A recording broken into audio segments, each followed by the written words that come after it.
when you watch the film back, how to penetrate Max splitting those reps go? Yeah, no, I mean, when you're trying to, work with a young player and see how they do, and certainly a player that's missed some time, that's the right approach rather than just throw them in full. So we'll see as we, game plan this week, get another medical update on things, and go from there. Overall, though, watching what Max did, you thought like it was a positive.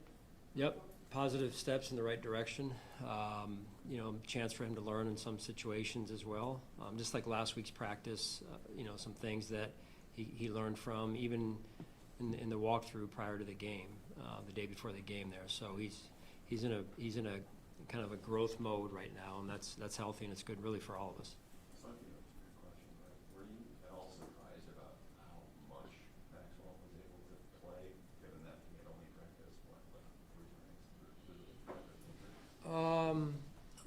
I guess a little bit, but not totally taken back. We had a somewhat of a window of a rep count that we wanted to try and land in, and that's not easy due to drive length and whatnot, and then how the game goes. So, I thought the medical staff, did a good job, getting him to the point where he was able to kind of go off or get activated really, and then practice the way he was and all that type of stuff. So, we just took it one day at a time, as I said before, and we'll have to continue to do that as we move forward here next week.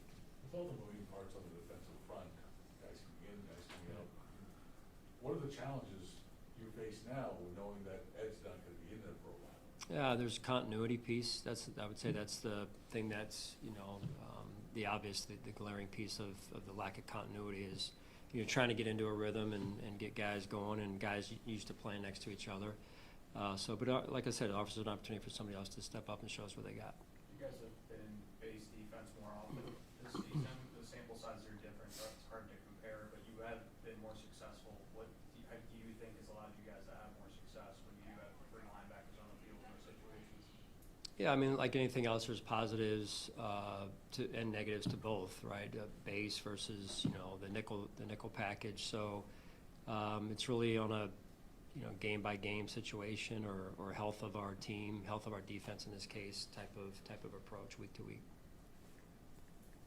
Feels like you guys see the Chiefs every year. It kind of feels like a division game almost just because of how often you've played them. But how do you guard against not making too much of it because it's a marquee opponent and marquee quarterback matchup, all of that?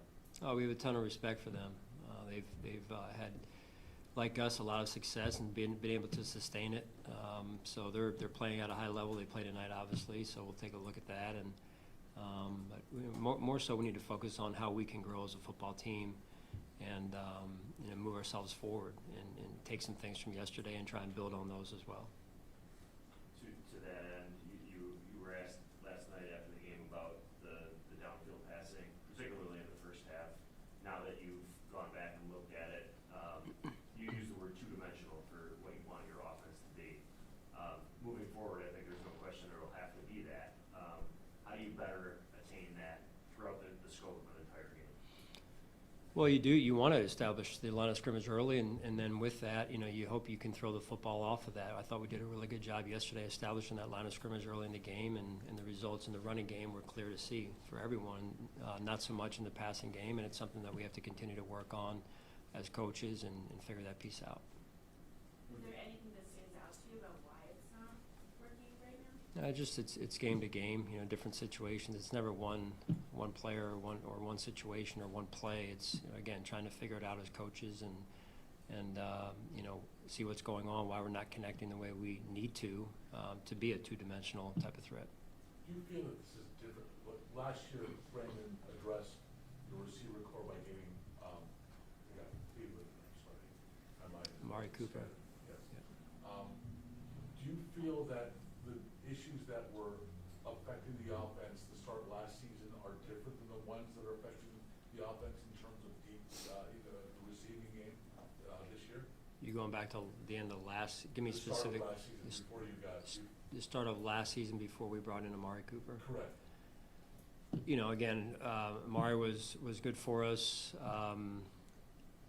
It's never about one player though. Or one person. It's we were doing some good things prior to him showing up, and we've done some good things in this season as well. So I'm not really sure where you're going with that exactly. But at the end of the day, we got to be able to throw the football. That's a big belief of mine, and philosophically speaking, you know, the two-dimensional approach is, you know, whether we're throwing to running backs, tight ends, wide receivers, you know, we've got to be able to throw the football, or else you're going to end up, you know, sitting in a one-dimensional style offense. Just like if you throw the ball all the time and you can't run it, that's not healthy either. So you have to be able to. What I'm saying is you got to be able to do both and do both effectively in order to play at a high level like we need to.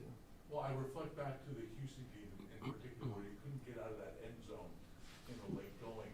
And it seems that the similar issues you couldn't get going against Atlanta when you needed it 2 weeks ago.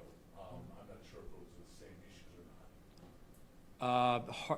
You know, give me more specifics on the Houston game. Tell me what you saw. You're asking me to compare a game at the middle of last year from a game to. You couldn't get out of your own end zone. I recall there being 3 incompletions that you had a chance to get out of your end zone in the final minute.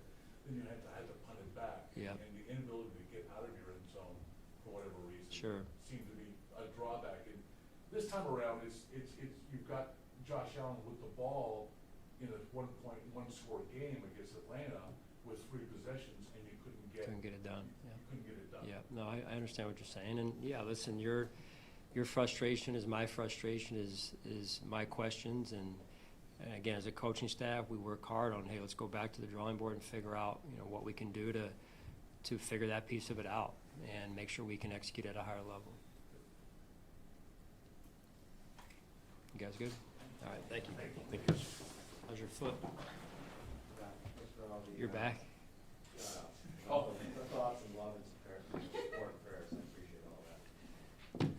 That sounds sarcastic. No, I do truly appreciate it. I left it up to them in terms of what your designation was gonna be. Well, I was there. I know, I was impressed. I tried to make a statement, you know? You keep telling everybody that you don't want to see it, but, He's on a rotational basis, showing us. Yeah, exactly. yeah, I'm still day to day. Aren't we all?